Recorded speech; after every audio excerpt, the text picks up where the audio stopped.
Hello everybody, hope you all are fine. Open your English reader book at page number 47. আমরা পড়ছিলাম I wonder. আজকে আমরা এর শেষ অংশটা পড়ব। Who paints the rainbow in the sky and hangs the fluffy clouds so high? Why is it now? Do you suppose that daddy won't tell me if he knows? মানে কি হলো? Who paints the rainbow? Rainbow হচ্ছে আকাশে তোমরা দেখেছো অনেক সময় রামধনু রং দেখা যায়, 7টা রঙের একটা সুন্দর অর্ধ চন্দ্রাকৃতি জিনিস দেখা যায়, যেখানে 7টা রং দেখা যায় সূর্যের আলোর, তাকে রেইনবো বা রামধনু বলা হয়। তো সেটা কে আঁকে? ইন দ্য স্কাই, আকাশে, অর্থাৎ আকাশে যখন রামধনুটা ওঠে সেটা কে আঁকে, কে রং করে সেটায়। And hangs the fluffy clouds so high, এবং ঝুলিয়ে রাখে, হ্যাং মানে ঝুলিয়ে রাখা, কে ঝুলিয়ে রাখে ওই তুলতুলে নরম মেঘগুলোকে অত উঁচুতে?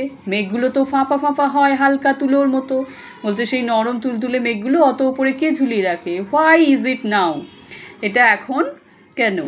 ডু ইউ সাপোজ, তুমি কি মনে করো বা অনুমান করো, that daddy won't tell me, বাবা আমাকে বলবেন না, ইফ হি নোস, তিনি যদি জানেন।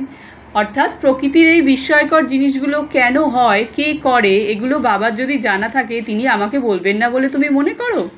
তাহলে আমরা প্রথম থেকে কবিতাটা আর একবার পড়ে নিই। I wonder why the grass is green and why the wind is never seen. Who taught the birds to build a nest and told the trees to take rest?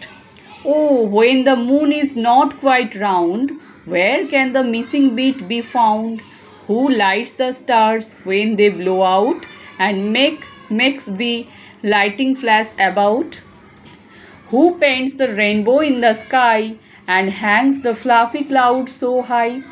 Why is it now? Do you suppose that dad won't tell me if he knows? এই পর্যন্ত তোমরা সুন্দর করে পড়ে ফেলবে। পুরো কবিতাটা আমাদের পড়া হয়ে গেল। নতুন শব্দগুলোর মানে শিখে নেবে আর সবাই ভালো থাকবে। বাই।